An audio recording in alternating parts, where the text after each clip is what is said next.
Hi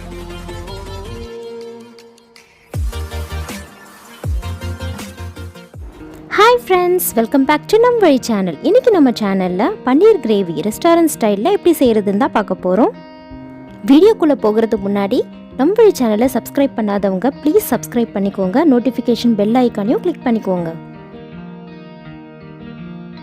ஒரு mixer ஜாரில் 8 முந்திரி பருப்பு போட்டு பவுடர் பண்ணிக்க போகிறோம் இந்த மாதிரி. அப்புறமா ஒரு 3 தக்காளி சேர்த்து அதையும் நல்லா ஃபைனாக அரைச்சி எடுத்துக்க போகிறோம். அரைச்ச விழுத ஒரு பவுலில் மாற்றிக்கிறேன். 2 வெங்காயத்தை அதே போல் அரைச்சி வச்சுக்கிறேன். இப்போ ஒரு கடாயில் 4 டேபிள் ஸ்பூன் எண்ணெய் சேர்த்துக்கிறேன். எண்ணெய் சூடானதும் சோம்பு சீரகம் 1/4 டீஸ்பூன் ஆட் பண்ணுறேன். அப்புறம் ஒரு பட்டை, அன்னாசிப்பூ, பிரிஞ்சி இலை, ஒரு ஏலக்காய், 4 கிராம்பு சேர்த்து ஆயிலில் லைட்டாக ஃப்ரை பண்ணிக்கலாம்.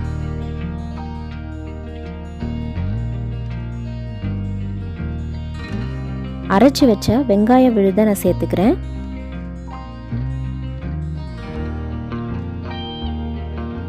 வெங்காயத்தோட பச்சை வாசனை போகிற வரைக்கும் நல்லா வதக்கிக்கலாம்.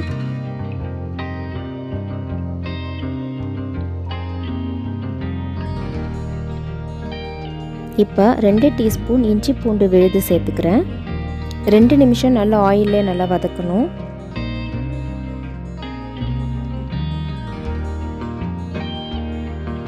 ஒரு பிஞ்ச் பெருங்காய பொடி சேர்த்துக்கிறேன்.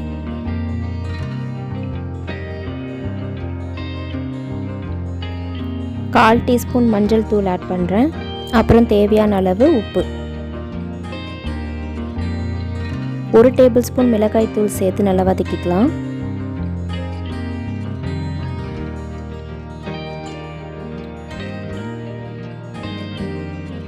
இது குழம்பு மிளகாய் தூள் 2 டீஸ்பூன் ஆட் பண்ணுறேன்.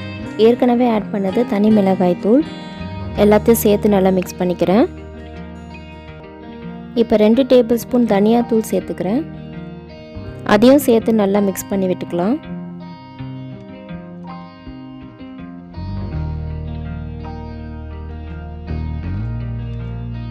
எல்லாம் சேர்த்து ஒன்றா மிக்ஸ் பண்ணி முடிச்சதுக்கப்புறமா அரைச்சி வச்ச தக்காளி விழுதனை சேர்த்துக்க போகிறேன். அரைச்ச தக்காளி சேர்த்து நல்லா மிக்ஸ் பண்ணிக்கலாம். இப்போ மூடி வச்சு ஒரு 2 நிமிஷம் நல்லா குக் பண்ணலாம்.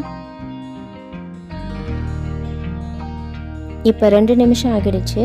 பாருங்கள், தக்காளி மசாலாவோட நல்லா சேர்ந்து ஒரு நல்ல வாசம் வருது.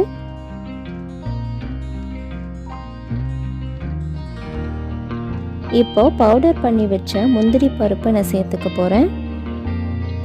நல்லா மிக்ஸ் பண்ணிக்கலாம். முந்திரி பருப்பு கிரேவிக்கு ஒரு நல்ல ரிச்சான டேஸ்ட்டு கொடுக்கும். அதோட கிரேவியும் நல்லா திக்காக வரும். இப்போ கரம் மசாலா ஒரு டீஸ்பூன் ஆட் பண்ணி நல்லா மிக்ஸ் பண்ணிக்கலாம்.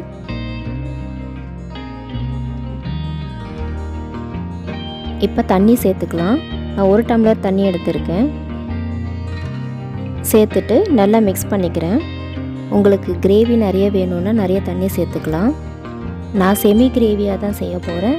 அதனால் நான் கொஞ்சமாக தண்ணி ஆட் பண்ணுறேன். வேணும்னா லாஸ்ட்டில் நம்ம தண்ணி ஆட் பண்ணி மிக்ஸ் பண்ணிக்கலாம். இப்போ மூடி வச்சு நான் ஒரு 5 நிமிஷம் நல்லா கொதிக்க விட போகிறேன். நான் 200 கிராம் பன்னீர் எடுத்திருக்கேன். நான் க்யூப் ஷேப்பில் கட் பண்ணிக்க போகிறேன்.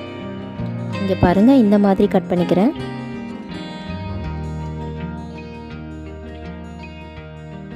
இப்போ 5 நிமிஷம் ஆகிடுச்சு. ஓப்பன் பண்ணி பார்க்கலாம். இப்போ பாருங்கள், இது ஆல்மோஸ்ட் ரெடி ஆகிடுச்சு.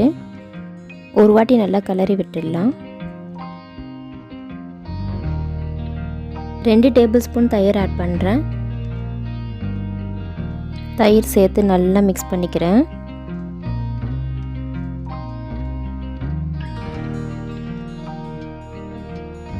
இது பாருங்கள், இது புதினாவை காய வச்சு நான் பவுடர் பண்ணியிருக்கேன். இது ஆப்ஷனல் தான். வேணும்னா சேர்த்துக்கலாம், இல்லைன்னா ஸ்கிப் பண்ணிக்கலாம். நல்ல ஒரு ஃப்ளேவர் கிடைக்கும் இது சேர்க்கறதுனால. இது அகெயின் நான் மூடி வச்சு ஒரு 3 நிமிஷம் குக் பண்ணுறேன். இப்போ 3 நிமிஷம் ஆகியிருக்கு. ஓப்பன் பண்ணி பார்க்கலாம்.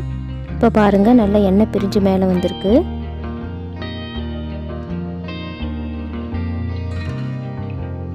கிரேவி நல்லா சூப்பராக ரெடி ஆகிருக்கு. இந்த டைமில் கட் பண்ணி வச்ச பன்னீர் கியூப்ஸை நான் ஆட் பண்ணுறேன். நல்லா கலந்து விட்டுக்கலாம்.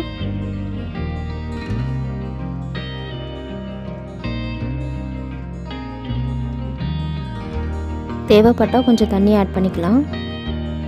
நல்லா மிக்ஸ் பண்ணிக்கிறேன். இப்போ மூடி வச்சு ஒரு 5 நிமிஷம் குக் பண்ணுறேன். 5 நிமிஷம் ஆகிடுச்சு. இப்போ பாருங்கள், சூப்பராக ரெடி ஆகிடுச்சு paneer gravy. Chapati, puri, parotta, idli, dosa, white rice எல்லாத்துக்குமே ஒரு சூப்பரான side dish. Restaurant style paneer gravy எப்படி இருந்துச்சுன்னு சொல்லுங்கள். உங்கள் வீட்டில் எல்லாருமே ட்ரை பண்ணி பாருங்கள். இந்த ரெசிபி உங்களுக்கு ரொம்ப பிடிச்சிருக்கும்னு நான் நம்புகிறேன். இன்னும் நிறைய வீடியோஸை நீங்கள் பார்க்கணும்னா நம்வழி சேனலை சப்ஸ்கிரைப் பண்ணுங்கள். நோட்டிஃபிகேஷன் பெல் ஐக்கானையும் கிளிக் பண்ணுங்கள். லைக் பண்ணுங்கள். ஃப்ரெண்ட்ஸ் அண்ட் ஃபேமிலிஸ்க்கு ஷேர் பண்ணுங்கள். Bye friends. தேங்க்ஸ் ஃபார் வாட்சிங்.